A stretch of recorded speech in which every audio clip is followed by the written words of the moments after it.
फिर दूसरे में लक्कड़हारे ने सत्यनारायण भगवान की कथा करवाई। ब्राह्मण को देखकर उसकी भी लकड़ी की कीमत बढ़ गई, बाजार से सामान लाया, कथा करवाई। बोलो सही है? ठीक है। तीसरा, एक राजा के यहाँ संतान नहीं, उसने सत्यनारायण भगवान की कथा करवाई। एक सुंदर कन्या का जन्म हुआ, कन्या का नाम कलावती रखा क्योंकि भगवान की कला से पैदा हुई थी। सत्यनारायण भगवान की कथा को भूल गया, दुख पाया, भटकता रहा। फिर बाद में बाजार गया, दूसरे गांव गया, दुख भोगा। राजा की पत्नी ने सत्यनारायण भगवान की कथा करवाई। ठीक है। फिर अध्याय में आगे बढ़े तो राजा वापिस आ रहा था, उसकी परीक्षा सत्यनारायण भगवान ने ली। नाव में पत्ते भरे हुए हैं, लता पत्र भरा हुआ है, कहकर झूठ बोला। फिर पत्नी ने सत्यनारायण भगवान की कथा करवाई। फिर आखिरी में एक भील सत्यनारायण भगवान की कथा कर रहा था, राजा वहां पहुंचा, प्रणाम नहीं करा, प्रसाद नहीं लिया, वापिस चल गया, बर्बाद हो गया। फिर सत्यनारायण भगवान की कथा को प्रणाम करा। अब इन 5 अध्याय में आपने ये सुना कि ब्राह्मण ने सत्यनारायण भगवान की कथा करवाई, लक्कड़हारे ने सत्यनारायण भगवान की कथा करवाई। फिर इसमें वर्णन आया कि इसने सत्यनारायण की कथा करवाई, फिर उसकी पत्नी ने दुख भोगा, उसके बेटे ने दुख भोगा, उसके जमाई ने दुख भोगा, सत्यनारायण भगवान की कथा करवाई। इन 5 अध्याय में सत्यनारायण भगवान की कथा का वर्णन किया गया, पर यह समझ में नहीं आया कि सत्यनारायण जी की कथा कौन सी थी जो लक्कड़हारे ने और ब्राह्मण ने करवाई थी।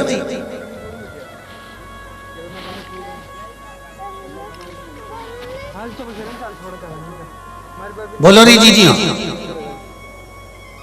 ब्राह्मण ने सत्यनारायण भगवान की कथा करवाई, लक्कड़हारे ने सत्यनारायण भगवान की कथा करवाई, कदली मेवा का भोग लगाया, पूजन। पर सत्यनारायण भगवान की कथा है कौन सी?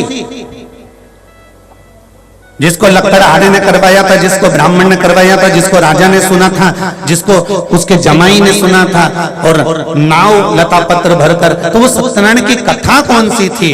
तो स्कंद पुराण कहती है वो सत्यनारायण भगवान की कथा कोई दूसरी नहीं थी। भगवान ब्रह्मा और विष्णु ने जो शिवलिंग की उत्पत्ति करी थी, उस शिवलिंग का और छोर देखने के लिए दोनों गए थे।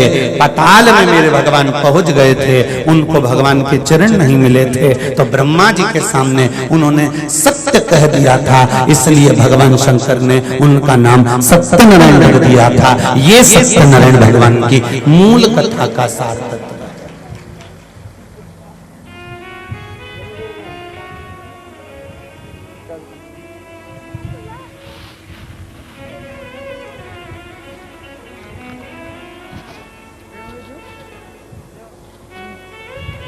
सत्य पर टिक जाना,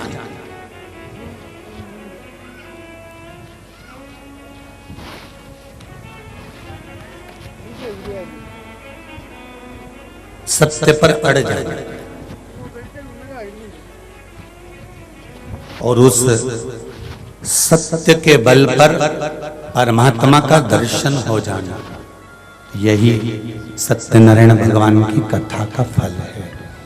हाथ में जब हम भगवान सत्यनारायण जी का प्रसाद लेते हैं तो उस प्रसाद को लेने का सार्थत्व केवल इतना है कि हम भगवान नारायण जैसे सत्यनारायण बने हैं, उनका प्रसाद ग्रहण कर कर हम भी अपने जीवन में सत्य को उतारें। जब जीवन में सत्य आ जाएगा तो शिव मिल जाएगा, और शिव मिल गया तो जीवन सुंदर हो जाएगा। सत्यम शिवम,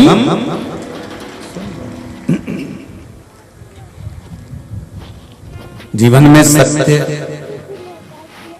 सत्यम शिवम और सुंदरम, ये तीनों। सत्य की प्रधानता को जानिए। जैसे सत्यनारायण भगवान की कथा में पूरे समय ना जाओ, पर आखिरी में जरूर जाना, और भी सरल भाषा में समझ जाओ कि आखिरी की महत्वता क्यों है।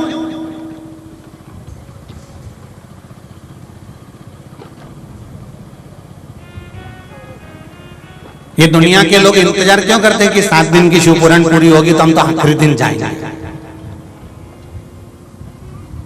भागवत 7 दिन की पूरी होगी तो हम आखिरी दिन जाएंगे, रामायण पूरी 9 दिन की होगी तो हम 9वें दिन जाएंगे, यज्ञ की पूर्णाहुति जिस दिन होगी हम यज्ञ की पूर्णाहुति में जाएंगे। ये सारी दुनिया के लोग पूर्णाहुति में क्यों जाना चाहते हैं? ये सारी दुनिया के लोग पूर्णता में क्यों जाना चाहते हैं? ये सारी दुनिया के लोग आखिरी में क्यों जाना चाहते हैं? इनको जाने का कारण क्या है? क्योंकि सब समझदार, इनको मालूम है अपने यहाँ कोई बियाई जी आ जाए, अपने यहाँ कोई सगा जी आ जाए, अपने यहाँ कोई रिश्तेदार आ जाए, अपने यहाँ मौसी जी आ जाए, नाना जी आ जाए, मामा जी आ जाए, काका जी आ जाए, अपन इनको खूब लड्डू पेड़ा गुलाब जामुन खिलाते हैं, खूब प्रेम से रखते हैं, खूब आनंद में रखते हैं। पर जब बियाई जी जाए, सगा जी जाए, मामा जी नाना जी जब जाने लगे, जब जाने का समय होता है, तभी नाना जी जेब में से फिर पर्स निकालते हैं और 500 का नोट निकाल के छोरा छोरी को दे दे। नाना जी रोज देते हैं क्या? अरे बोलते जाओ जरा जम के, नहीं। मौसी रोज देगी? नहीं। काका जी रोज देंगे? नहीं।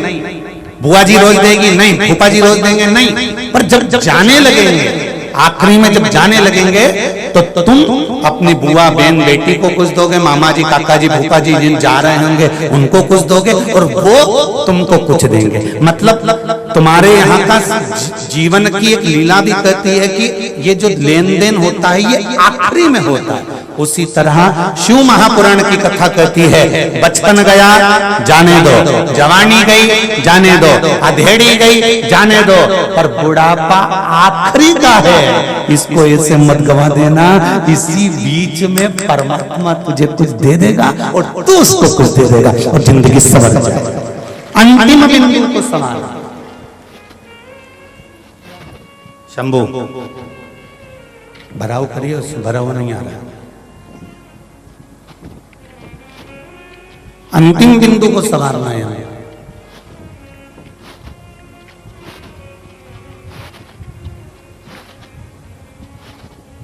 बचपन खेल में खोया, जवानी नींद भर सोया, बुढ़ापा देख कर रोया, सिराने मौत हंसी।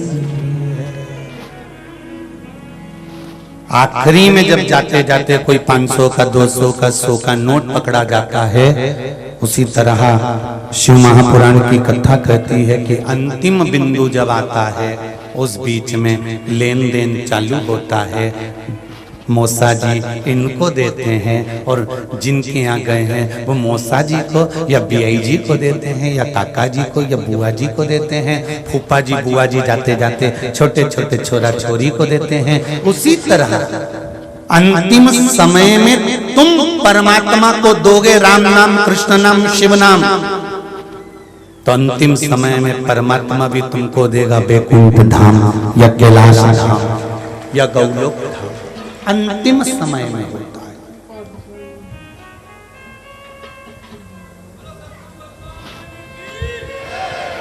और ये अंतिम समय का जो खेल है, इसको समझना बहुत जरूरी है महाराज।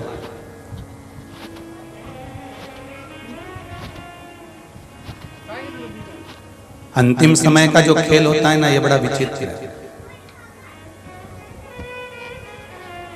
तुमने दान करा, तुमने धर्म करा, तुमने पुण्य करा, तुमने सत्कर्म करा, तुमने स्मरण करा, ये जीवन का एक आनंद सुख है।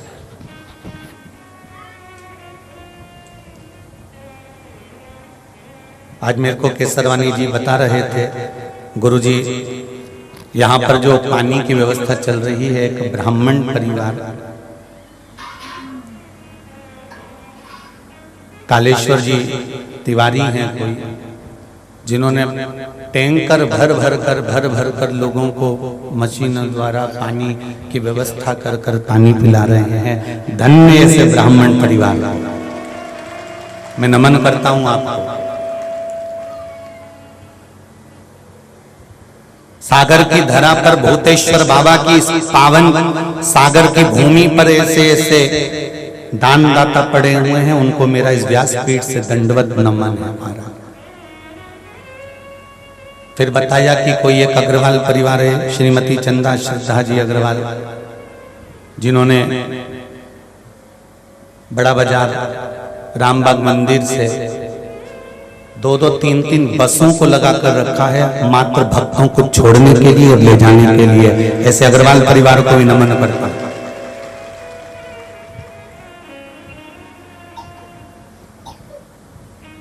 तुम सारे जितनी भी भागवत हुई हो, जितनी भी रामायण हुई हो, जितने भी यज्ञ हुए हो, जितने भी अनुष्ठान हुए हो, उसमें तुमने कुछ करा वो अपनी जगह पर है, पर शंकर के मंदिर में शिव महापुराण में एक बार जो थोड़ा सा कर देता है वो मरते दम तक खत्म नहीं होता, वो हमेशा अजर और अमर होता है।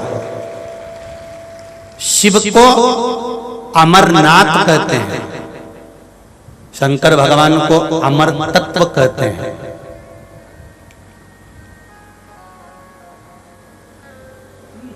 देवता समुद्र मंथन में निकले हुए अमृत को पीकर अमर हुए थे और मेरे शंकर तो विष पीकर अमर हुए थे। संसार में कोई ऐसा है जो विष पीकर अमर होता? मेरा महादेव बिल्कुल उल्टा, बिल्कुल विपरीत, एकदम विपरीत का।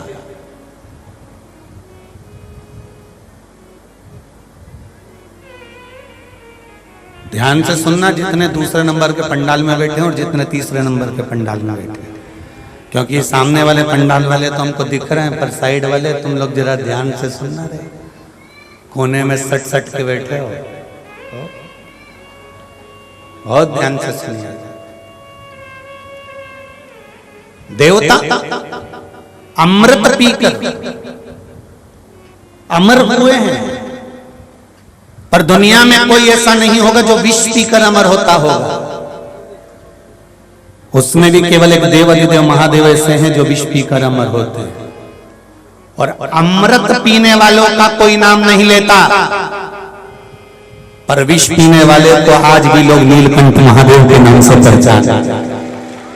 आज भी नीलकंठेश्वर महादेव के नाम से दुनिया के लोग पहचानते हैं, क्योंकि इसने विष पिया। माँ बाप की मिली हुई प्रॉपर्टी पर, माँ बाप के मिले हुए धन पर, माता पिता के मिली हुई संपदा पर तो दुनिया ऐश कर लेती है साहब, दुनिया ऐश करती है। पर जिसके पास में ना माँ बाप ने धन दिया हो, ना प्रॉपर्टी दी हो, ना सत्ता दी हो, छोटी सी काम कर कर, छोटा सा काम करते करते करते करते करते करते करते करते जब वो उन्नति की सीढ़ी पर चढ़ता है, इसी को कहते हैं नीलकंठेश्वर महादेव। इसी को कहते हैं, इसी को नीलकंठेश्वर महादेव कहते हैं। जो कर्म से पीछे नहीं हटा, अपने कर्म में लगा रहा, काम करते करते करते करते छोटे से काम को भी करता करता करता। ये जरूरी नहीं है कि आप बहुत बड़ा काम करें, आप छोटे से काम को भी करते करते करते करते जब उन्नति की सीढ़ी पर बढ़ जाएं, उन्नति की सीढ़ी पर चढ़ जाएं, तब समझ लेना कि आप कोई दूसरे नहीं हैं। पिता माता, जो माता पिता ने ढेर सारी संपदा दी, जिसके पास में ढेरों प्रॉपर्टी थी, ढेरों जमीन थी, ढेरों जायदाद थी, उन्होंने अपने बच्चों को दे दिया, बच्चों ने उसको पालन पोषण कर कर चार चांद लगाए। ये अपनी जगह पर है। पर जिन माता पिता के पास में कुछ भी नहीं था, उन्होंने अपने बच्चे को केवल एक चीज दी है, विद्या रूपी धन दिया, और विद्या का धन देकर कहा कि तू अच्छी पढ़ाई कर ले, अच्छी विद्वत्ता धारण कर ले, तू अच्छा पढ़ ले। एक माता पिता और एक स्कूल का शिक्षक, टीचर, ये दोनों बड़े गजब होते हैं। माता पिता भी अपने बच्चों से कहते हैं पढ़ाई कर लो जिंदगी बन जाएगी, और शिक्षक भी कहते हैं पढ़ाई कर लो जिंदगी बन जाएगी। पर जब हम छोटे रहते हैं ना, तो हमें माँ बाप के शब्द भी अच्छे नहीं लगते हैं, और जब उनके बोलो टीचर के शब्द भी अच्छे नहीं लगते, पर जब हम स्कूल कॉलेज से निकल जाते हैं और जब हमारी जिंदगी की लाइफ को हम आगे बढ़ा रहे होते हैं, तब हमारे माँ बाप के शब्द और हमारे टीचर के शब्द हमें बार बार याद आते हैं। वो कहते थे थोड़ा पढ़ ले तो अच्छा बन जाएगा, थोड़ा पढ़ ले तो जिंदगी बन जाएगी, पर हमने उनको हल्के में लिया।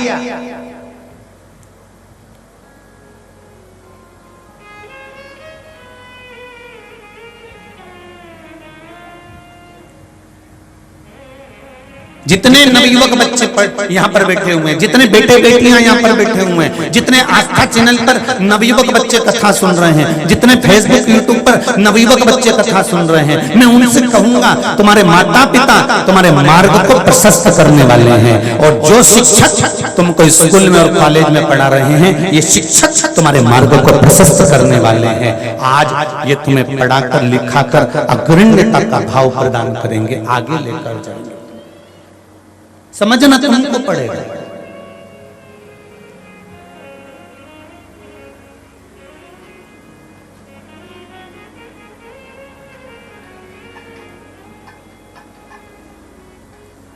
अमृत पीने के बाद तो लोग भले कह दें कि इसने अमृत पिया है, यह अमर हो गया है, पर विष पीने के बाद अगर कोई अमर हो रहा है तो ये देवाधिदेव महादेव ही है, उसके सिवाय कोई दूसरा।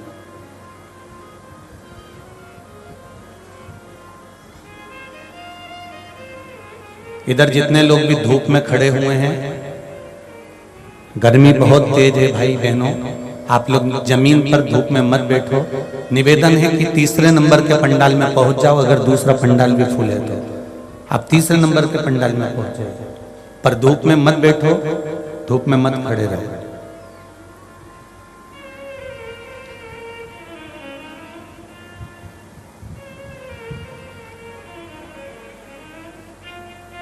भक्ति, स्मरण, चित्तवृत्ति, भगवान का गुणगान, ये जीवन की सार्थकता है।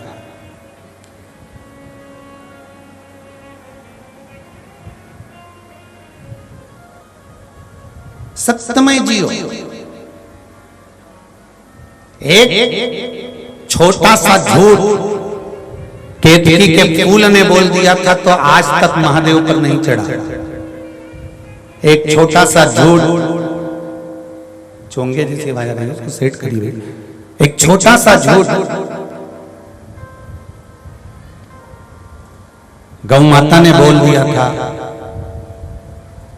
तो मुख आज भी झूठन का सेवन कर रहा।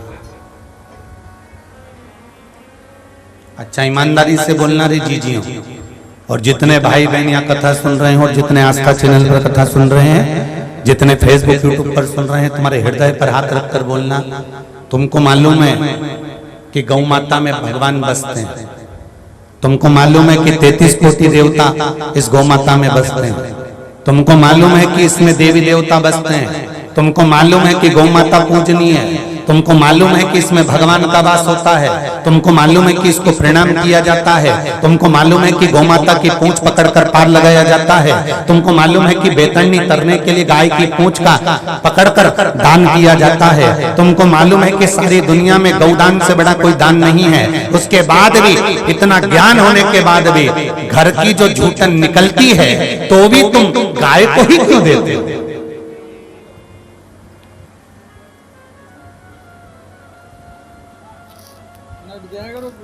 तुम्हारा दोष नहीं है इसमें, तुम्हारा दोष नहीं है इसमें, दोष है एक गौ माता ने किया। शंकर पार्वती, भगवान शिव ने माता पार्वती को साथ लिया और माता पार्वती को साथ लेकर भगवान शिव आज माता पार्वती को 12 ज्योतिर्लिंग का जहां पर प्रागट्य होगा उन ज्योतिर्लिंग की भूमि को नमन करने ले जा रहे हैं शंकर पार्वती जी।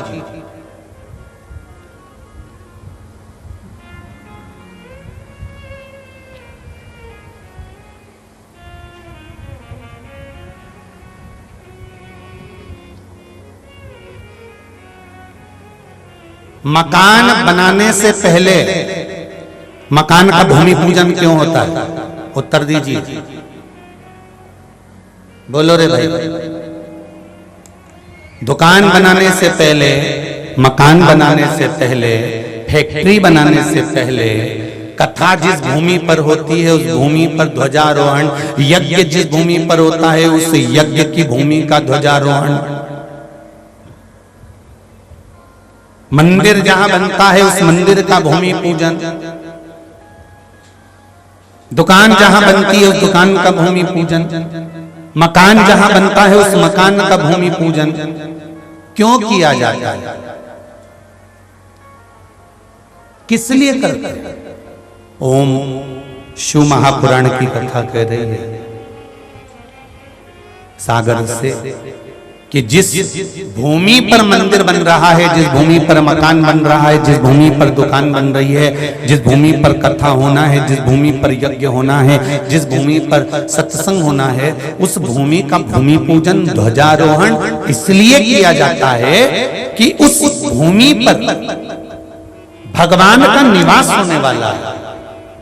तो भूमि पूजन के माध्यम से सारे देवी देवताओं को आवाहन कर कर उस भूमि को दिखाया जाता है कि यहाँ पर आपको इतनी तारीख से इतनी तारीख तक आकर विराजमान होना है। अब यहाँ आपका वास होने वाला है, आपका निवास होने वाला है। आप इस भूमि पर कृपा बनाए रखना जिससे यहाँ मकान जल्दी बन जाए, दुकान जल्दी बन जाए, शीघ्र कथा हो जाए, यज्ञ हो जाए, मंदिर बन जाए। इस भूमि को आप आकर संभाल लें।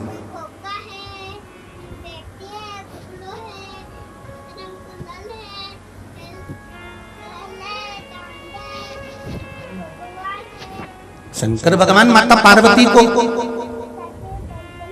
जिस जगह पर 12 ज्योतिर्लिंग का निर्माण होगा, जिस भूमि पर भगवान शंकर 12 ज्योतिर्लिंग के रूप में विराजमान होंगे, सोमनाथ हुआ, मल्लिकार्जुन हुआ, भीमाशंकर हुआ, त्र्यंबकेश्वर हुआ, ओमकारेश्वर हुआ, महाकाल हुआ, रामेश्वर हुआ, विश्वनाथ हुए, वैद्यनाथ हुए, नागेश्वर हुए, केदार हुए, दारुक हुए, जहां जहां पर मेरे भगवान शंकर विराजमान होंगे, भगवान शंकर माता पार्वती को लेकर उन 12 ज्योतिर्लिंग की भूमि को नमन करने के लिए पहुंचे। और सारी भूमि को नमन करने के बाद में मेरे महादेव पहुंच गए सीधे रामेश्वरम की भूमि पर, समुद्र के किनारे। तब पार्वती मैया ने यहां पर एक प्रश्न खड़ा कर दिया है शिव जी के सामने।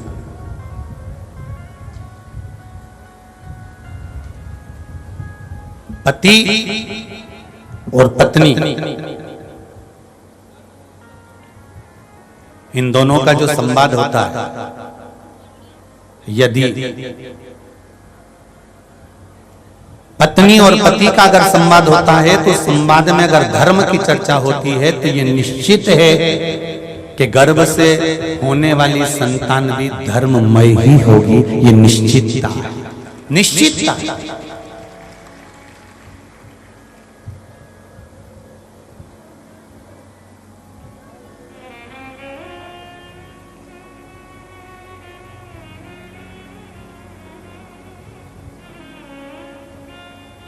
महाराज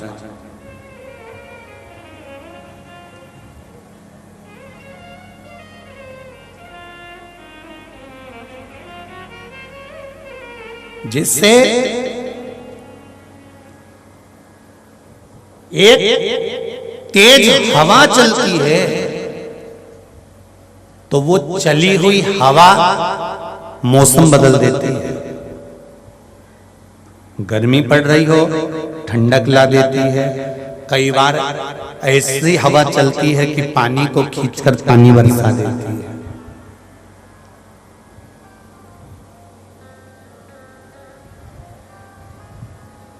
एक बहुत तेज चली हुई हवा मौसम बदल सकती है, उसी तरह शंकर भगवान की सुनी हुई 7 दिन की शिव महापुराण की कथा तुम्हारी दशा बदल सकती है। ये निश्चित है।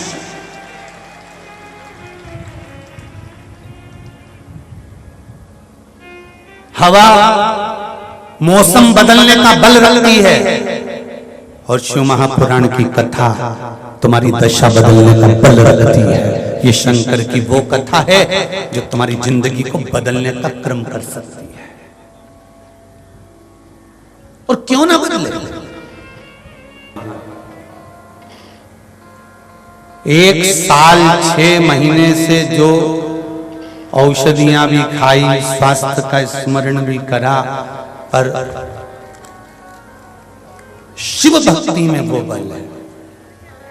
एक बात आप लोगों से कहेंगे, शंकर जी की कथा में ना बेल है ना भभूति है, शिव जी की कथा में ना कुछ है।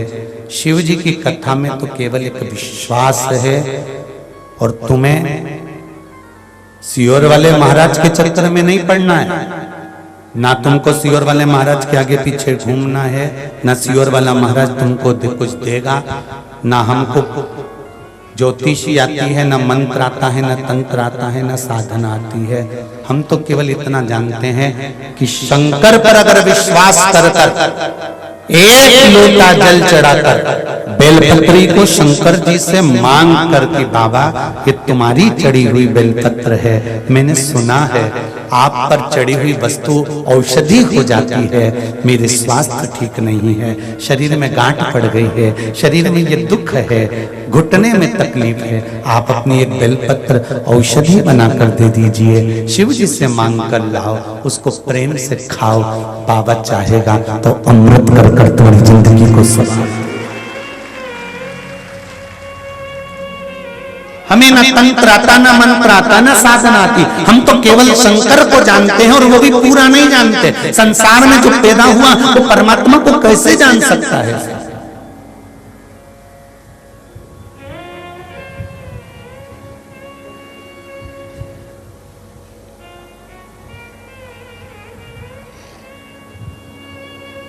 पत्रों का ढेर लगा हुआ है, ढेर पत्र आप लोगों ने भेजे हैं। अब इतने पत्रों का स्मरण कथाओं में करना कठिन है, परंतु फिर भी जो देवाधिदेव महादेव की कृपा है, भक्ति है, वही तो आप लोगों ने लिखा है।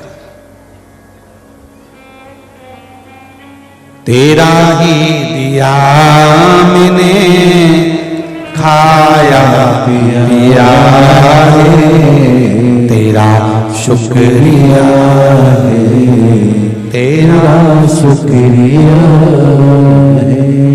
हम तो कहेंगे अगर श्री श्याम बाबू केसरवानी ने अगर ये कथा करवाई है और उनके 5 पुत्रों ने इस कथा के आयोजन को रखा है, तो श्याम बाबू केसरवानी पर कहीं इनके परिवार पर शंकर जी की करुणा हुई और आपके द्वारा शिव की स्तुति हुई, इसलिए कहीं यह कथा।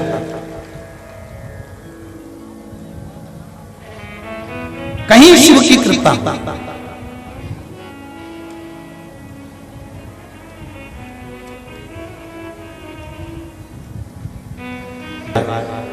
जो बसें लगा रहे हो, पानी की व्यवस्था कर रहे हो लोगों को, एक बार शिव महापुराण में जो तुम ये दान धर्म पुण्य कर रहे हो ना, जो जनता की सेवा कर रहे हो, इतनी भरचक गर्मी में आए हुए 3-3 पंडाल जो तुम भर के बैठे हो, इतने लोगों की जो व्यवस्था तुम कर रहे हो, इस व्यवस्था में अगर तुम्हारा 1 रुपया भी लग रहा है तो भगवान उसको लिख कर रखना है कॉपी में कि मैंने 10 रुपए का पानी पिलाया, कि 10 रुपए की चाय पिलाई, कि 10 रुपए का भोजन कराया, कि 10 रुपए का मैंने डीजल जलाया, भक्तों को ले जाने और लाने में मैंने इतना खर्च करा। तारीख, तिथि, दिन और वार लिख कर रखना और 3 महीने का इंतजार करना कि मेरे बाबा ने पलट पर 1000 गुना दिया गया।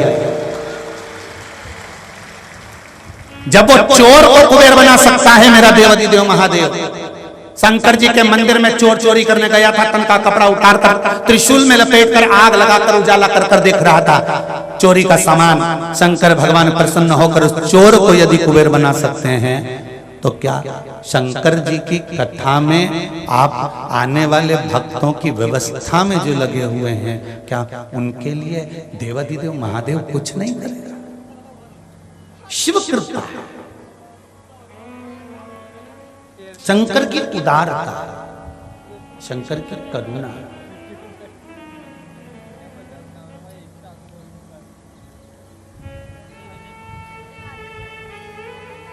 मैं तो बाबा भोलेनाथ जी से यही प्रार्थना करता हूं हर पल, महादेव कोई एक खेल रचा दो महादेव, कोई एक खेल रचा दो, सारी दुनिया को शिव भक्त बना दो। बस एक काम, कहीं भटके ही नहीं, संसार का व्यक्ति कहीं इधर उधर जाए नहीं। क्यों भटक रहा है? किसी प्रपंच में नहीं, कि कहीं छल और प्रपंच में मत फंसना। अगर फंसना तो देवाधिदेव महादेव के चरणों में जाकर रम जाना। मेरे भोले तेरा सहारा है, मेरी नैया का तो किनारा है। कोई दूसरा नहीं, शिव धाम, शिव भक्ति, शिव स्मरण, शंकर का गुणगान ही हमारा एक सहारा है।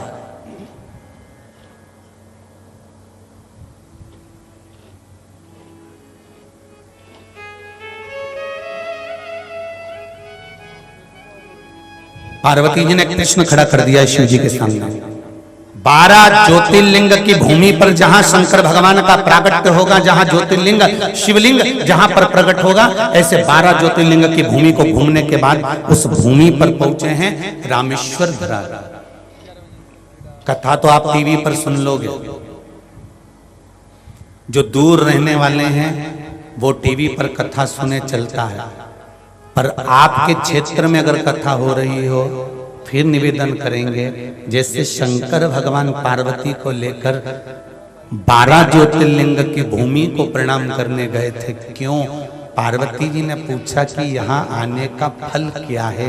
शंकर भगवान कहते हैं, जिस धरा पर तीर्थ का निर्माण होगा, जिस धरा पर कथा का निर्माण होगा, जिस धरा पर मंदिर का निर्माण होगा, जिस धरा पर संत साधु सन्यासी तपस्वी साधक उपासक और शिव भक्त जहां पर जाकर बैठेंगे, उस भूमि को मात्र छू लेना, उसकी रज मस्तक पर चढ़ जाना, यही जीवन का सबसे बड़ा कल्याण है।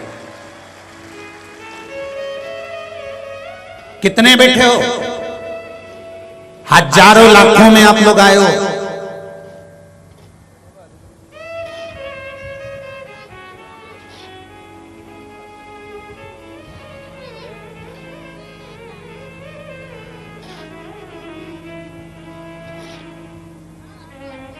एक टेंट की, एक डूम की कैपेसिटी, कल केसरवानी जी बता रहे थे कि 70,000 आदमी की एक डूम की कैपेसिटी है, तो 2 और 3 अब उससे अंदाजा लगा। अब इतनी संख्या में आप आए हो और इतनी संख्या में बैठकर आप शंकर का नाम ले रहे हो। प्रत्येक व्यक्ति एक साथ में एक जगह बैठकर श्री शिवाय नमस्तुभ्यम या नमः शिवाय या पंचाक्षर मंत्र या षडाक्षर मंत्र ओम नमः शिवाय, इतने सारे भक्त एक साथ शंकर का नाम लेते हैं। लेने के बाद जब वो चलते हैं, चलकर उनके पांव की धूल जब उड़ती है, सिर पर चढ़ती है, तो कितना भी पापी से पापी भी जीव होगा वो भी परमात्मा का भक्त बन जाता है।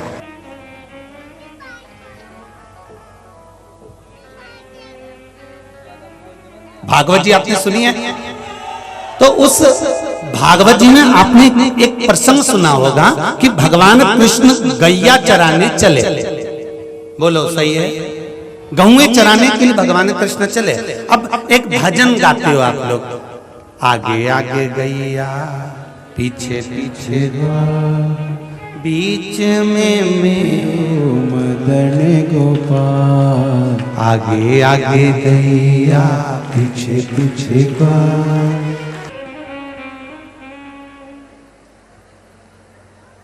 पहले सभी शिव महापुराण के मूल मंत्र का स्मरण करेंगे और अपने दिल की बात शिव जी से कहेंगे। श्री शिवाय नमस्तुभ्यं, श्री शिवाय नमस्तुभ्यं, श्री शिवाय नमस्तुभ्यं श्री शिवाय नमस्तुभ्यं श्री शिवाय नमस्तुभ्यं। अपने हृदय की बात बाबा से कहो, बाबा मेरे मन की मनोरथ पूर्ण करना। सुना है तेरी कथा में बैठकर जो मांगा जाता है वो तू पूर्ण करता है, तेरी कृपा से मिला। भागवत में एक सार आता है कि आगे भगवान गाय को लेकर चल रहे हैं, पीछे भगवान कृष्ण चल रहे हैं। कारण शिव महापुराण की कथा कहती है कि गौ माता के चरण के पीछे कृष्ण के चरण। ये गाय चराने जा रहे हैं तब की बात, और जब चराकर वापिस आते हैं मेरे कृष्ण, तब कृष्ण पीछे नहीं रहते। भगवान कृष्ण बंसी बजाते हुए आगे चलते हैं और गाय बछड़े सब पीछे पीछे चले आते हैं। दोनों में क्या अंतर है कि जब मेरे ठाकुर, जब मेरे कृष्ण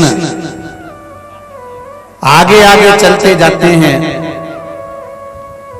और पीछे पीछे गाय बछड़े चलते जाते हैं, तो मेरे भगवान के चरण जो रज पर पड़ते हैं, धूल पर पड़ते हैं, भूमि पर पड़ते हैं, गाय के खुर के द्वारा वो धूल उड़ती है और उड़कर सारे वृक्षों पर, लताओं पर, पशु पर, पक्षी पर जमती है, तो उन लता पशु पक्षी का भी कल्याण हो जाता है उस भगवान के चरण की रज से। उसी तरह नजदीक में अगर शिव महापुराण की कथा हो तो ये भगवान से प्रार्थना करना कि मैं कैसे भी उस कथा तक पहुंच जाऊं। इतने शिव भक्त आएंगे, उनके चरण की रज जब मेरे मस्तक पर चढ़ेगी तो मेरा कल्याण तो वैसे ही हो जाएगा। वैसे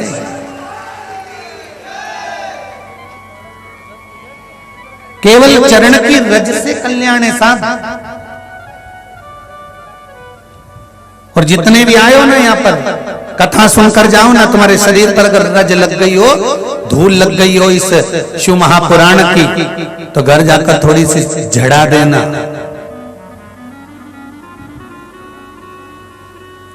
कि चंदन है इस देश की माटी, तपोभूमि हर ग्राम है, हर बाला देवी की बच्चा बच्चा।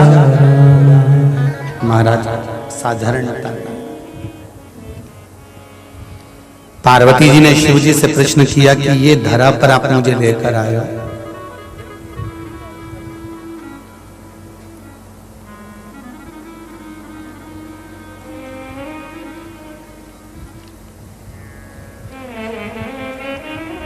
यहां कौन से शिवलिंग का निर्माण होगा? शंकर भगवान ने कहा, पार्वती जब मेरे राम जी के पिताजी भी चले गए होंगे, जब मेरे राम जी के राजपाट को छोड़कर मेरे राघव जी जब वन में आएंगे, पहुंचेंगे, पार्वती जब माता सीता भी उनके पास से चली गई होगी, पार्वती तब मेरे राघव जी के मन को जब लगेगा कि अब सब कुछ वापस प्राप्त करना है। देखिए मेरे राम जी की लीला, परमात्मा को क्या जरूरत थी कि बालू रेत का शिवलिंग बना और उसकी पूजन करो? क्यों ब्राह्मण कहते हैं कि सावन के महीने में पार्थिव शिवलिंग का निर्माण कर लिया गया? क्यों बार बार हम शिव महापुराण में कहते हैं कि साल में 6 महीने में, 12 महीने में, 3 महीने में, 4 महीने में, 2 महीने में, 1 महीने में एक बार कम से कम पार्थिव शिवलिंग का निर्माण कर कर उसका पूजन करा करो? क्यों कहते हैं?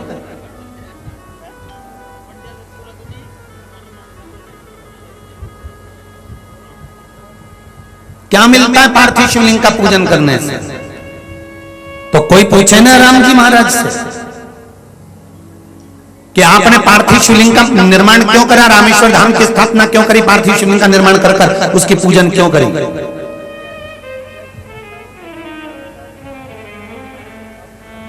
जब कोई मार्ग समझ में ना आए, कोई रास्ता ही ना मिले, दुख ही दुख पड़ते जा रहा है। दशरथ जी चले गए, वन में डोलना पड़ रहा है, सीता जी भी चली गई, दुख पर दुख, सामने कोई रास्ता नहीं दिख रहा समुद्र लांघने का, तकलीफ पर तकलीफ पड़ती चली जा रही है। तब राम जी ने विचार कर लिया, जब सब दूर से हताश हो जाओ तब एक शिवलिंग का निर्माण करो पार्थिव, उसकी पूजन करो और फिर उसका निर्माण कर पूजन कर कर उससे प्रार्थना करो। और मेरे राम जी ने वही किया। मेरे राघव जी ने शिवलिंग का निर्माण करा, पूजन करी, और उसका फल क्या मिला? सेतु भी बन गया, लंका भी पहुंच गए, रावण भी मर गया, सीता भी मिल गई, वापिस अयोध्या भी आ गए, राम राज्य वापिस छा गया और अवध के राजा राम बन भी गए, वापिस बन गए अवध के राजा।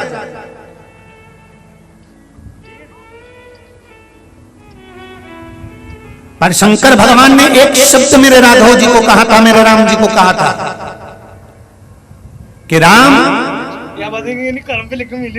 आप अपने कर्म पर लगे रहना, दुनिया के लोग कुछ ना कुछ कहते ही रहेंगे। मृत्यु लोक में जन्म लिया है तो उंगली उठाने वाले तो तुम पर मिलेंगे ही।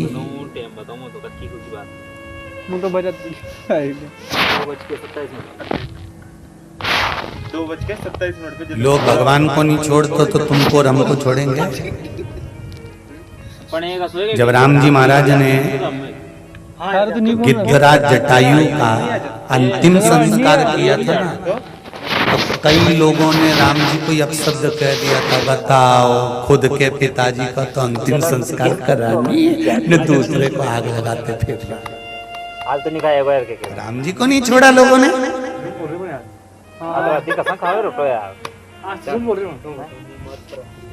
इनके पिता राम राम कहकर प्राण त्यागते रहे, राम राम कहकर प्राण छोड़ते रहे, और अपने पिता का अंतिम संस्कार करने के लिए राम जी नहीं गए।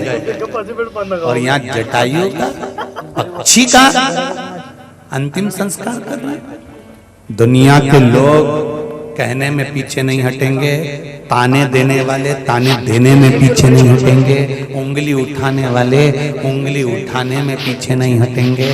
तुम एक काम करना, राम शिव की भक्ति से पीछे नहीं हटे, तुम भी शंकर की भक्ति से पीछे नहीं। वो अपना काम करें, अपन को अपना काम करना है। कई लोग कहेंगे क्या मिलेगा शंकर के मंदिर जाने से, कई लोग कहेंगे लोटा भर के पानी चढ़ाने से क्या मिलता है, बेलपत्री चढ़ाने से क्या मिलता है, शहद लगाने से क्या मिलता है, जल चढ़ाने से क्या मिलता है। दुनिया के लोग शब्द पर शब्द कहेंगे, अपशब्द पर अपशब्द कहेंगे, पर तुम्हारी भक्ति अगर दृढ़ है तो उसका फल जरूर मिलेगा।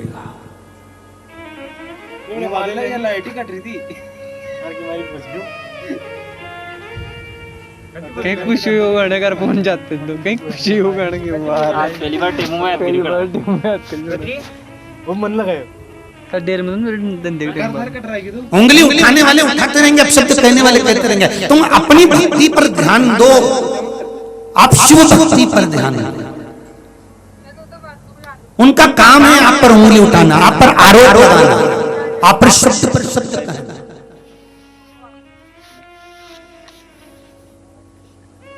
कहना। सुनील मुंगे नोडदा कन्फर्म मुंगे सुनील नहीं मुंगे हां हां हां उन्हें फोन लगे तो जो कौन बोल रहे हो संदीप जी आई होनी। अभी अभी बीच में तो लोगों ने यहाँ तक कह दिया था, गुरुजी बताते हैं कि बेलपत्री पर शहद लगाकर चढ़ाकर जाओ तो बच्चा पास होता है, और गुरुजी का ही बेटा फेल हो गया था।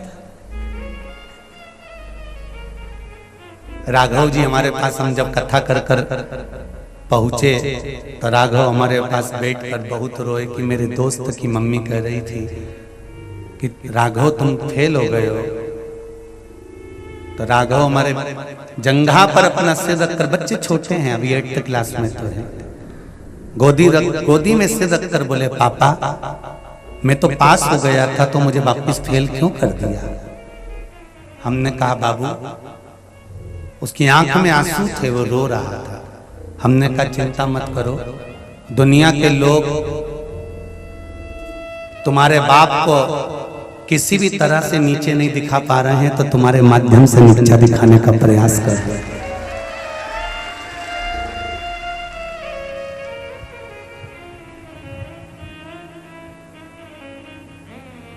प्रमाण देने की जरूरत नहीं होती, प्रमाण तो मेरा शिव देता है।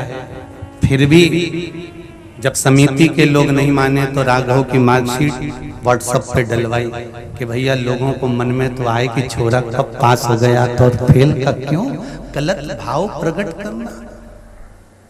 राष्ट्र हित का कार्य करिए, सनातन धर्म को आगे बढ़ाने का प्रयास करिए।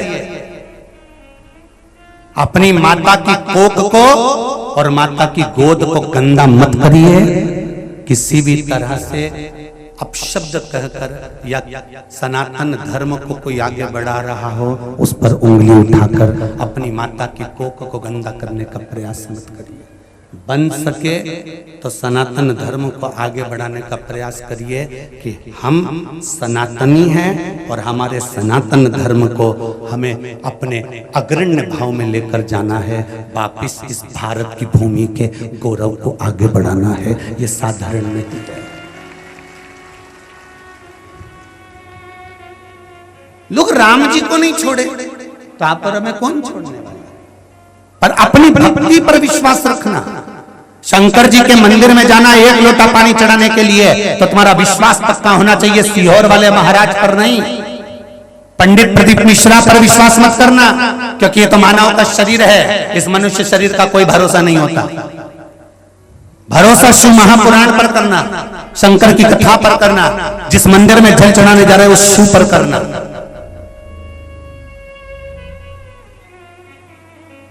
मंदिर आपको जाना है, बेलपत्र आपको चढ़ाना है, उसकी शरणागति में आपको जाना है, उसके द्वार आपको जाना है, उसकी चौखट पर आपको जाना है, उससे निवेदन आपको करना। पर बिना विश्वास के नहीं, पूर्ण विश्वास के साथ शिव के द्वार जाइएगा। पूर्ण विश्वास के साथ, पूर्ण भरोसे के साथ।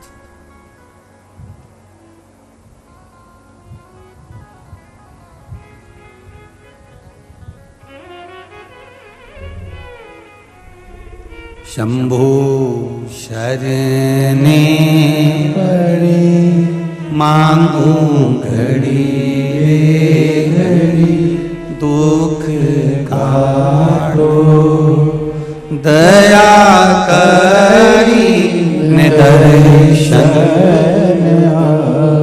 कई लोग कहते हैं गुरुजी आपकी कथा में आप इस लाइन को बार बार दोहराते हो, उसका कारण क्या है? हम कहते हैं ये सामूहिक प्रार्थना है कि शंभो शरणे पड़ी मांगू घड़ी रे घड़ी, दुख काटो दया करी निदर्शन।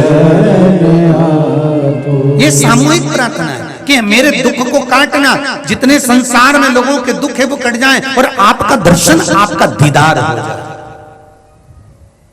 आपकी चौखट का दर्शन हो जाए। विश्वास की मूलता होती है तो परमात्मा मिलता जरूर है। पार्वती जी ने शिव जी से पूछा, 12 ज्योतिर्लिंग की भूमि को नमन कराने के बाद आप मुझे यहां लेकर आए हो, इस रामेश्वर धाम की धरा को दिखाने लाए हो, इस रामेश्वर धाम की धरा पर होना क्या है? शंकर भगवान ने कहा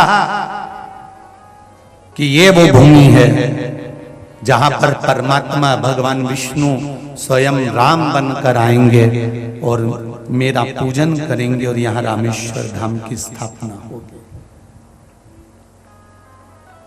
यहां भगवान स्वयं आएंगे, स्वयं।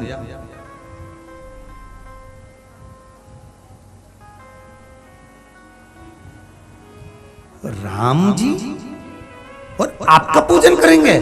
हाँ, परमात्मा को भी भगवान के पूजन की जरूरत होती है, क्यों नहीं? मृत्यु लोक में अगर आए हो तो शिव की आराधना तो करना पड़ेगी। दुनिया के लोगों ने शंकर भगवान को नीचे दबा दिया था, दुनिया के लोगों ने शंकर भगवान को छुपा दिया था। सारे लोग ना जाने कहां कहां भटक रहे थे, भ्रम में पड़े हुए थे, यहाँ चले जाओ, वहां चले जाओ, वहां चले जाओ, वहां चले जाओ, सारी दुनिया में भटक रहे थे। कोई के हमारे धर्म में आ जाओ, कोई के हमारे धर्म में जाओ, कोई के यहाँ चले जाओ, कोई के वहां चले जाओ, सब भटक रहे थे।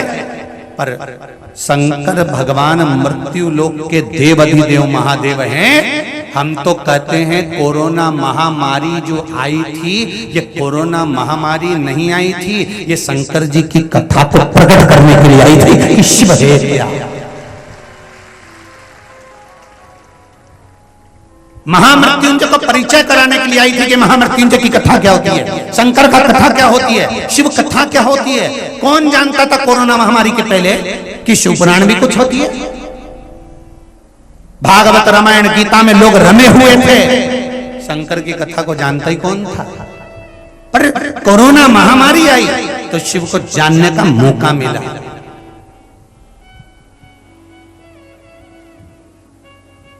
शंकर को पहचानने का मौका मिला, अपने करीबी को पहचानने का मौका मिला कि कौन अपना है, कौन पराया है।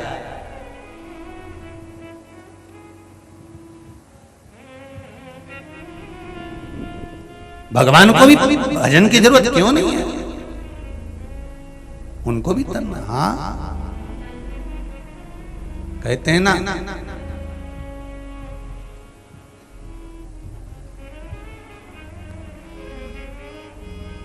गंगा गलती से हुए पाप को धो देती है। कौन? बोलो बोलो जरा जम के बोलो। गंगा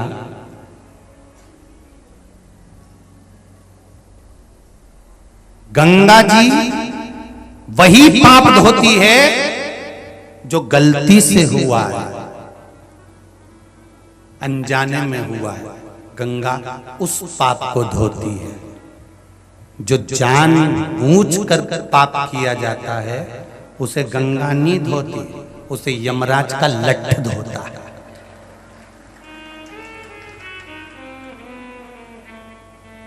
तुम जान कर कर किसी को परेशान करो, जान कर कर किसी का धन खा गए, जान कर कर तुमने किसी को कष्ट दिया, गंगा गलती से अनजाने में हुए पाप को गंगा का जल धोता है, पर जानबूझ कर किए हुए पाप को गंगा का जल नहीं धोता, उसे यम धोता है, उसे कोई दूसरा नहीं धोता।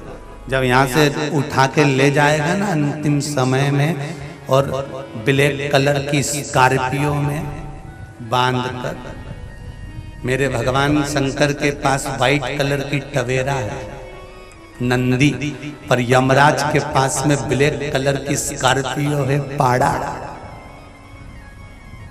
और उससे जो बांध कर ले जाएगा, धोते धोते ले जाएगा, और तुम चिल्लाती रह जाओगी मैंने कहीं बिगाड़ा, मैंने कहीं बिगाड़ा, मैंने क्या बिगाड़ा।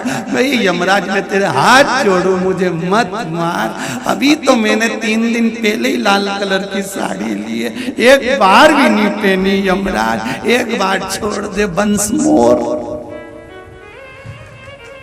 एक बार छोड़ दे मुझे वंस मोर। यमराज के चल रही लीला कि दोनों चल, फिर दिया उन्हें धर के तो लीला फिर चुप हो गई। मैं लाल कलर की साड़ी, फिर रोती रोती बोली हमारी लाल कलर की साड़ी मैंने अभी पीको करवाई, वो की फाल लगवाई, कौन पहनेगा। इतने में यमराज बोला, सियोर वाला महाराज हमेशा कहता था कि रोज प्रतिदिन सुबह से उठकर रात को सोते समय तक रोज ऐसे जीना कि कल दिन आए कि नहीं आए, आज का दिन फुल एंजॉयमेंट के साथ जीना, फुल आनंद। तेरे को रोज कहते थे कि रो के जिंदगी मत निकाल, पर सुबह से उठकर एक ही काम करती थी महाराज, नाश कर दिया। सुबह से उठे और रोने बैठ जाए, उसने ये कर दिया, उसने वो कर दिया, ये यूं हो गया, वो यूं हो गया, बहू ने इतनी रोटी फेंक दी, सब्जी फेंक दी, उन्हें ध्यान नहीं दिया, वो तो अमीर बाप की है, वो गरीब बाप की है, न उसका बाप ऐसा, न उसकी माता ऐसी। दिन भर कोसते कोसते कोसते कोसते सुबह से शाम निकाल दिया और जिंदगी खुद की नरक कर ली। अरे सुबह से तैयार होके खजूर वाली चोटी करके, पेंसिल से लाइन खींच के डब्बा भरती, आंखों को नीला पीला करके भगवान का भजन करती, तो भगवान भी कहते गजब लग रही लीला तुम्हें कहीं। पर पूरी जिंदगी रोने धोने में निकाल दी। उसने ये कर दिया, उसने वो कर दिया, उसने ये करा, उसने वो करा, वो ऐसी थी, वो वैसी थी। सुबह से लेकर रात तक रोती रही, रोती रही, रोती रही, रोती रही। और रात किसने देखी और आधी रात के सांस रुकी गई, नहीं निपटी गई तो कौन भरोसा जिंदगी का।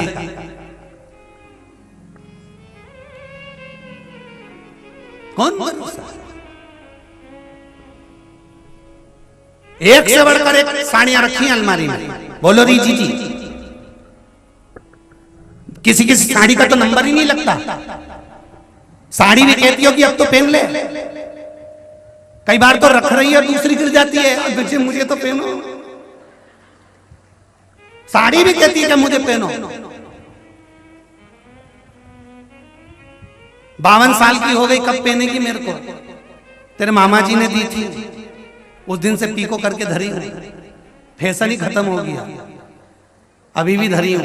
पेन तो लो। साड़ी भी कह रही है, बार बार गिर के कह रही है, फिर बार बार हाथ में आई तो इसने पलंग पेटी में धर दिया। अब पेन ले, उन्हें पलंग पेटी में धर दी। दिवाली पे पलंग पेटी साफ करी तो उन्हें निकल के आ गई, हो राम इतनी बढ़िया धरी, मैंने तो पहनी ही नहीं। फिर निकाल के ऊपर धर ली, फिर पहनने वाली थी, सारी तैयारी हो गई।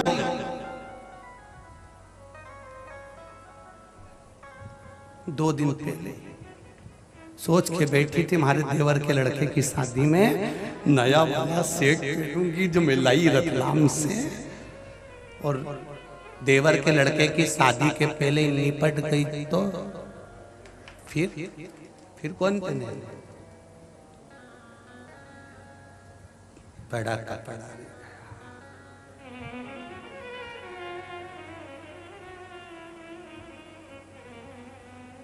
सब धरा रहे।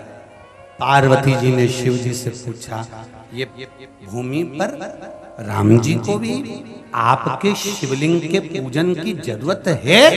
शंकर भगवान ने कहा, सुनो पार्वती, आज मैं आपको एक शब्द कहता हूं। मृत्यु लोक में, संसार में, पृथ्वी पर अगर जन्म लिया है, हाँ तुम चंद्रमा पे जन्म लो या सूरज पे जन्म लो या मंगल में जन्म लो या तुम गुरु पे जन्म लो या जितने ग्रह उस पे जन्म लोगे तो तुम भले शंकर जी की पूजन करो मत करो, कोई मतलब नहीं। पर पृथ्वी पर भगवान शंकर कहते हैं अगर किसी का जन्म हुआ है, मृत्यु लोक में अगर कोई पैदा हुआ है, तो शिव जी कहते हैं उसको शंकर के शिवलिंग की अगर वो आराधना करेगा, मेरी आराधना करेगा, तो ये निश्चित है उसके सारे दुख काट कर मैं उसके सुख की घड़ी को उसके पालना कर, वो मेरा भजन तो करे।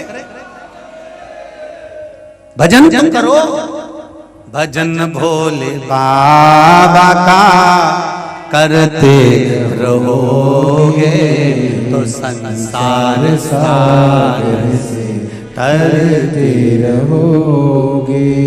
एक भजन का बल इतना प्रबल होता है। सुनो पार्वती,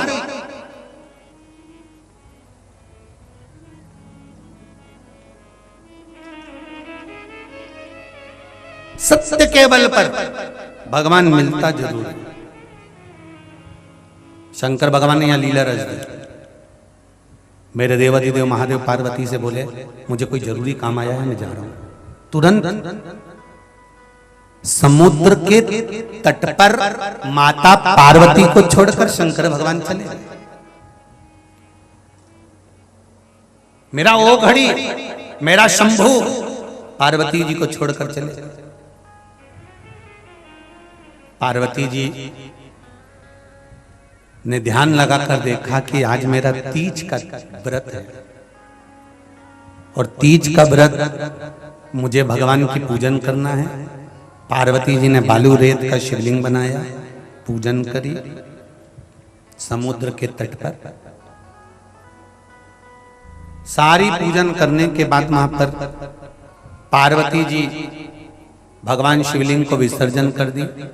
शाम को सुबह सुबह के समय पर भगवान शंकर आ गए और शिव जी ने आकर पूछा, क्यों री पार्वती, कल तीज का व्रत था, तू हर तीज पर मेरी पूजन करती है, तूने मेरी पूजन नहीं करी? पार्वती जी बोली, कैसे नहीं करी, मैंने आपकी पूजन करी है। तेरे पास कोई प्रमाण है पूजन का?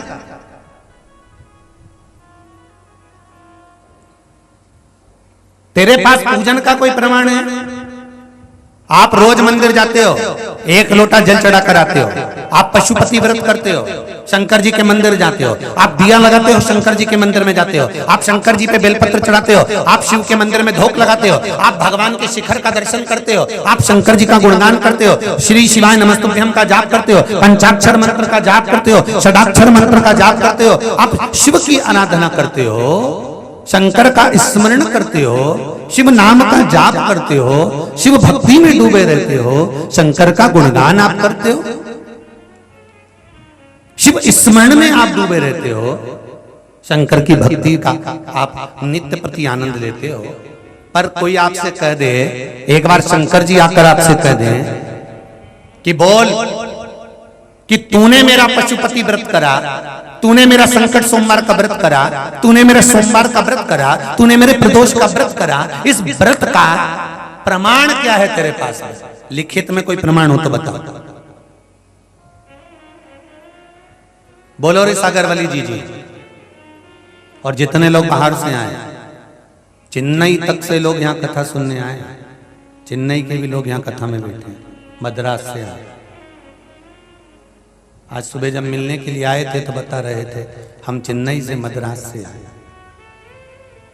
राजस्थान से भी कुछ लोग आए। और केसरवानी परिवार को मैं बहुत बहुत धन्यवाद देना चाहूँगा कि जो लोग बाहर से आए हैं, जो पंडाल में रुक रहे हैं, रात भर जो पंडाल में रहते हैं, उनके लिए आपने बहुत बहुत व्यवस्था करी, उसके लिए बहुत बहुत साधुवाद। महाप्रसाद तक की आप व्यवस्था दे रहे हैं, उसके लिए बहुत बहुत साधुवाद।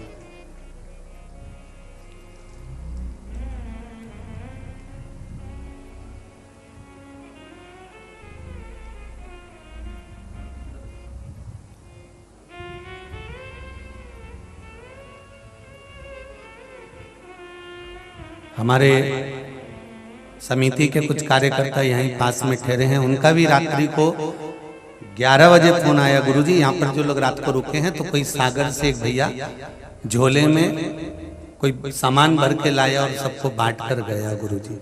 हमने कहा यही सागर है, यहाँ लोग दिल बहुत बड़ा रखते हैं और सेवा भी बहुत करते हैं। उनको मालूम है कि दान धर्म और पुण्य किसको कहते हैं, यही सेवा का भाव।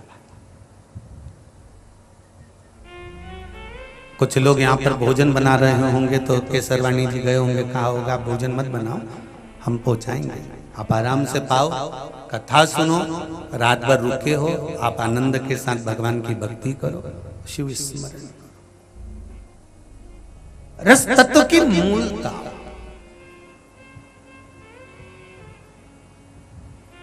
प्रमाण क्या है आपके पास? आपने पशुपति व्रत करा, उसका प्रमाण क्या है? आप एकादशी का व्रत करते हो, उसका प्रमाण क्या है? आपने प्रदोष का व्रत करा, उसका प्रमाण क्या है? आपने संकट सोमवार 16 सोमवार करे, उसका प्रमाण क्या है? आपके पास में कुछ लिखा पड़ी है कि मैंने व्रत करा था, मैं दिखाऊंगी भगवान को। शिव महापुराण में माता पार्वती जी ने शंकर भगवान से कहा कि मैंने तीज का व्रत करा था। शिव जी ने पूछा आपके पास कोई प्रमाण है कि आपने तीज का व्रत करा था? इसका कोई प्रमाण आपके पास में है? पार्वती जी बोली है, प्रमाण है? हाँ, ये जो सामने गाय खड़ी है ना, ये गौ माता जो सामने खड़ी है, ये मेरे तीज के व्रत को पूरी देखी है। पार्वती जी ने गाय को बुलाया, कहा बोल गौ माता, मैंने तीज का व्रत करा कि नहीं करा, पूजन करी कि नहीं करी, बोल। गौ माता ने मुंडी हिला दी, नहीं की। शिव जी ने कहा देख ले पार्वती, देख तू मुझसे झूठ बोल रही थी। पार्वती की आंखों में जल भर गया और गौ माता को देखकर बोली रही, गौ माता तुम मां होकर मेरे स्वामी के सामने झूठ बोल रही है। तूने झूठ बोला है, तेरा सारा शरीर पवित्र है, पवित्र रहेगा। जगत हित का कार्य तेरा संपूर्ण शरीर करेगा। पर गौ माता तूने झूठा प्रमाण दिया है, झूठ बोली है, इसलिए पूरी दुनिया के लोगों को मालूम रहेगा कि गौ माता में देवता बसते हैं। उसके बाद भी भूल से तेरे पास झूठन खाने को जरूर आएगी, क्योंकि तू झूठ बोलती है। तू झूठ बोली है इसलिए झूठन तेरे सामने आ जाती है। आप भी गौ माता को झूठा नहीं देना चाहते। आप भी जानते हो कि गौ माता के साथ में, गौ माता के शरीर में, गौ माता के अंग में देवता बसे हुए हैं। आप भी जानते हो कि ये गौ माता है, भगवान है, पूज्य है, देवतुल्य है, तारणहार है, सब जानते हैं। उसके बाद भी गाय को झूठन चली जाती है। क्यों? क्योंकि श्राप लगा। तुम नी भी दोगे तो भी वो चली ही जाएगी।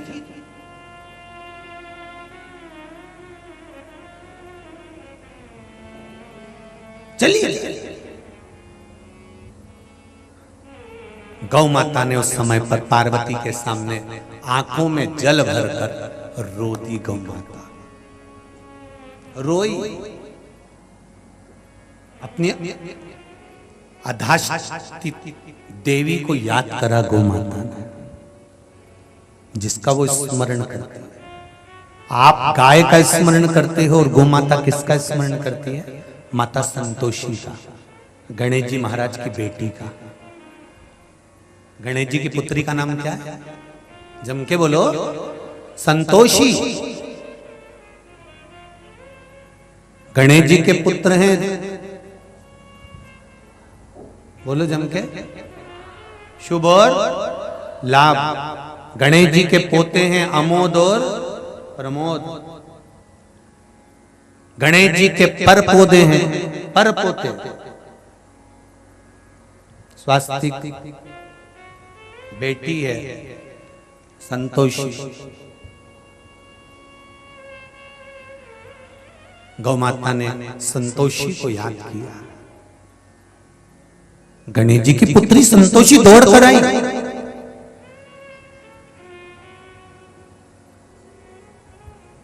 और आते से अपने दादाजी को देखा संतोषी ने। दादाजी कौन?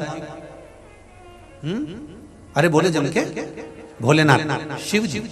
अपने दादाजी को देखा और दादाजी को देखकर, दादी को देखकर संतोषी ने कहा, इस गौ माता से थोड़ी सी झूठ बोला गया, अपशब्द कह दिया, गलती हो गई, झूठ बोला, क्षमा चाहती हूं दादाजी। मेरे साथ रहने वाली, मेरे साथ में रहने वाली ये गौ माता झूठ बोल दी है, मैं क्षमा चाहती हूं दादाजी। ठीक है।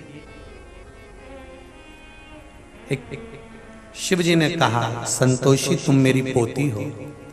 गौ माता भी यहां खड़ी है, पार्वती भी यहां खड़ी है। मैंने पार्वती से प्रमाण पूछा कि तीज की पूजन तूने करी, इसका प्रमाण क्या है? तो पार्वती ने गौ माता को खड़ा कर दिया और गाय झूठ बोल दी।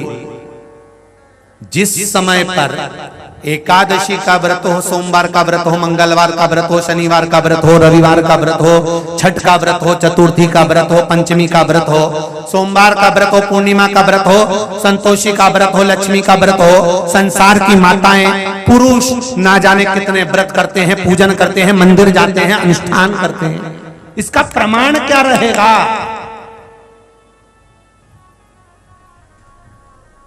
इसका प्रमाण कौन देगा?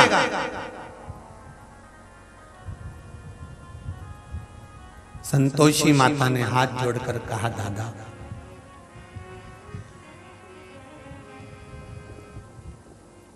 एकादशी का प्रमाण मैं दूंगी, व्रत का प्रमाण मैं दूंगी।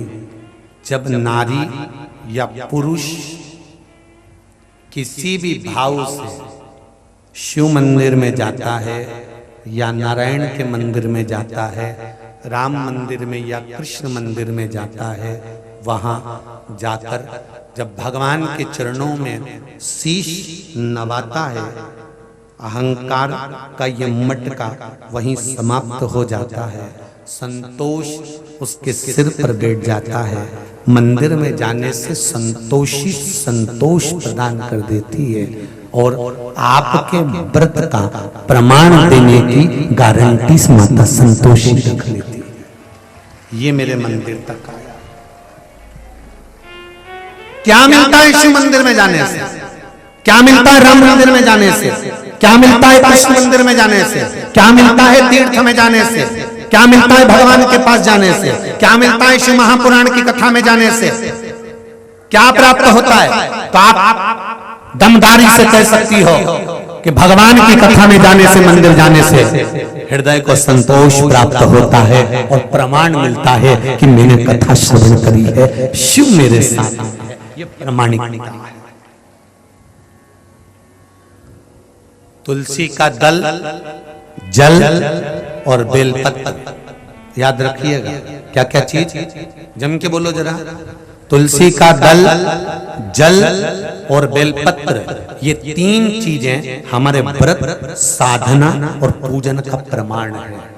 किसी भी देवता की पूजन करो, अगर उसमें पंडित जी पूजन करा रहे हैं तो जल का पात्र भर कर रखते हैं, उस जल के पात्र का भी पूजन कराते हैं। क्यों?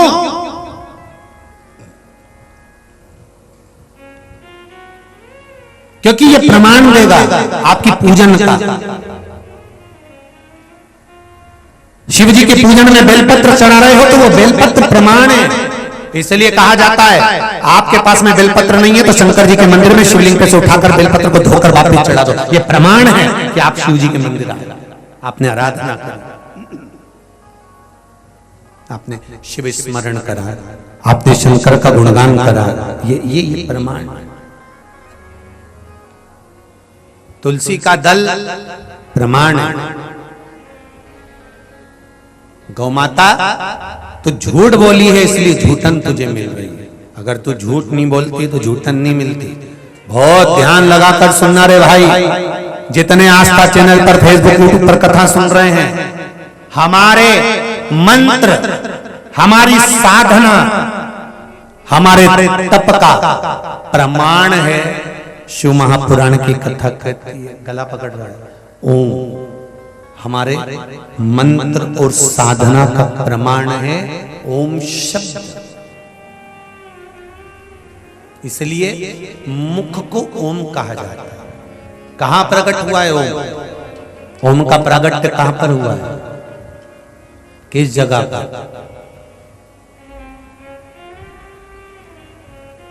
कहा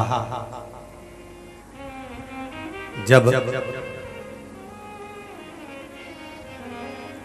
ब्रह्मा जी ने शिवलिंग को प्रकट करा, ब्रह्मा और भगवान विष्णु ने,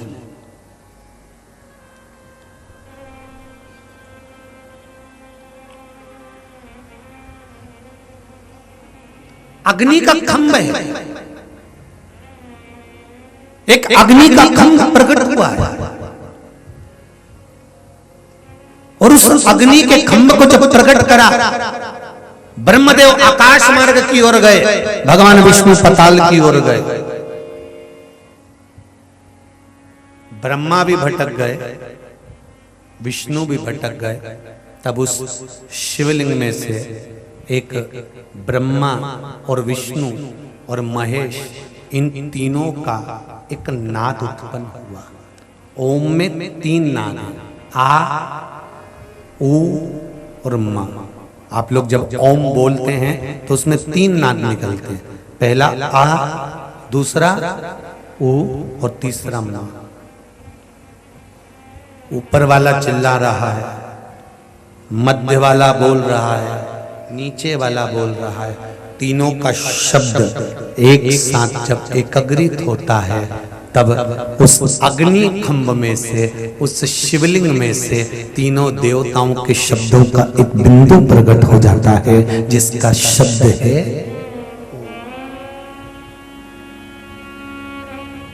इसलिए कहते हैं महाराज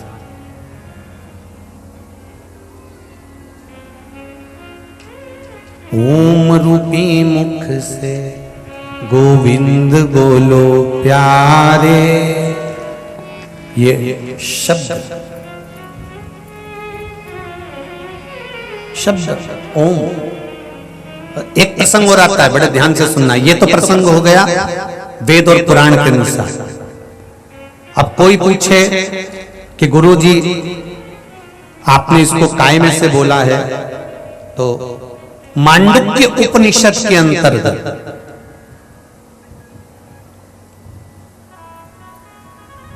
और यजुर्वेद के 2 और 40वें भाग में से अध्याय संख्या 14 और 17 में से इसको बोला जा रहा है। ये ओम का प्रसंग कहां से लिया? तो मांडुक्य उपनिषद में से लिया।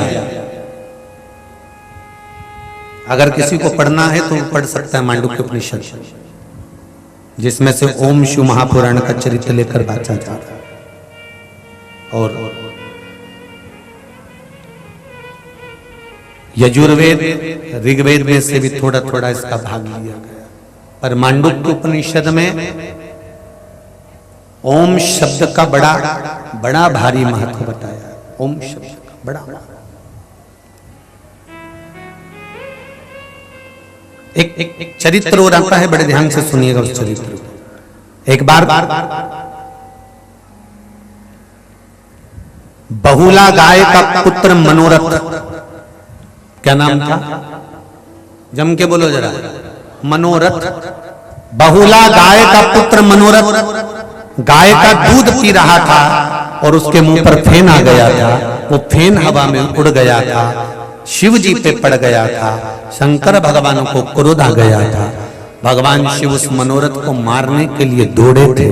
तब गाय बहुला भगवान शंकर को निगल गई और शंकर भगवान बहुला गाय के पेट में पहुंच गए थे।